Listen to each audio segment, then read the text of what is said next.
Now we'll discuss our next topic, and the name of the topic is Pythagorean triplets. So, whenever we have three numbers A, B and C, and we have to check whether these three numbers are forming a Pythagorean triplet or not, then what we have to check? If we square these numbers and the square of two numbers is equal to the square of third number, then only in that case these three numbers will form a Pythagorean triplet. Let's say one example. If we have three numbers 3, 4 and 5. Now square of 3, square of 4. 9 plus 16 is what? 25. Next square of 5 is 25. So the square of 3 and 4 is equal to the square of 5. It means 3, 4 and 5 are forming the Pythagorean triplet. One more example. 6, 8 and 10. So square of 6, square of 8. 60, that is 6 plus 64. 100. Next the square of 10 is 100. So 6 square plus 8 square is equals to 10 square, that is 100 is equals to 100. It means 6, 8 and 10 are also forming a Pythagorean triplet. One more example. 5, 12 and 13. Here square of 5 plus square of 12. 25 plus 144. 169. Next square of 13, 169. So 5 square plus 12 square is equals to 13 square. It means these are forming a Pythagorean triplet. It means whenever we have to check whether the given three numbers are forming Pythagorean triplet or not, so what we have to see, if we square two numbers and then we'll add, then that sum should be equal to the square of the third number. Now we'll discuss another topic which is a very important topic from the exam point of view. Here we have a given number and we have to check whether that given number is a perfect square or not. So is 2352 is a perfect square? If yes, then that will be our answer. If not, then we have to find the smallest number with which it should be multiplied to get a perfect square. So first of all, we have to check whether 2352 is a perfect square or not. If it is a perfect square, then we have to end our question here. But if it is not a perfect square, then we'll do this one part also. So we have to check whether 2352 is a perfect square or not. So do it.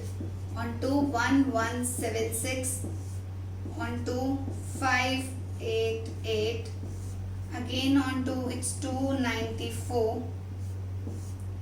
147. It's 3. 49. 7. 7 this. Okay, so this is the prime factorization. Now we'll write it. 2, 3, 5, 2. And the factors are 2, 2, 2, 2, 3, 7 and 7. So whenever we have to check whether the given number is a perfect square or not, what we have to check? That the factors should lie in pairs. See, 2 into 2, 1 pair, 2 into 2, 1 pair, 7 into 7, 1 pair, and 3 is alone here. It means in order to prove that 2352 is a perfect square, it means we need one more 3 here.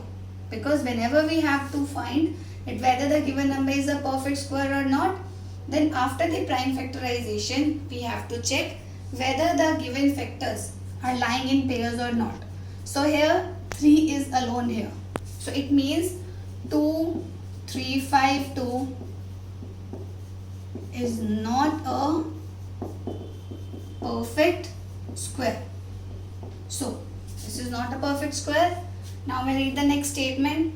If not, find the smallest number with it should be multiplied to get a perfect square.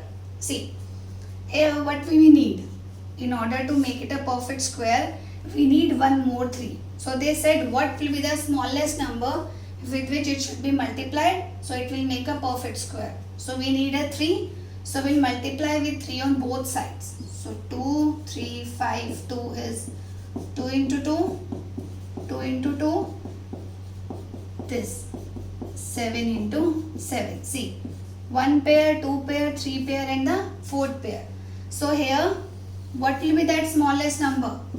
So here 3 also. So that smallest number is 3. So 2, 3, 5, 2 into 3 is 7056. So it means that smallest number is 3, with which it should be multiplied, so to get a perfect square. Now in the same question, if we have the word divided in place of this multiplied, so what will we do? See, if the statement is like that, is 2, 3, 5, 2 is a perfect square? If not, find the smallest number with which it should be divided to get a perfect square. Now just see, here 2, 3, 5, 2, 2 into 2, 2 into 2, 3 and 7 into 7. So 2, 3, 5, 2.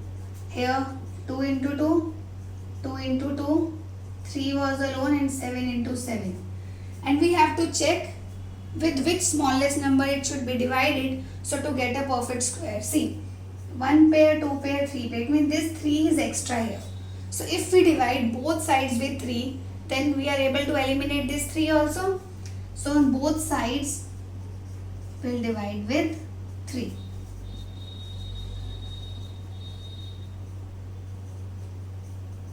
Like this. Cut. So 2 into 2, 2 into 2 and 7 into 7. Now 1, 2, 3. All the factors are lying in pair. So it means 3 is the smallest number with which the given number should be divided, so to get a perfect square.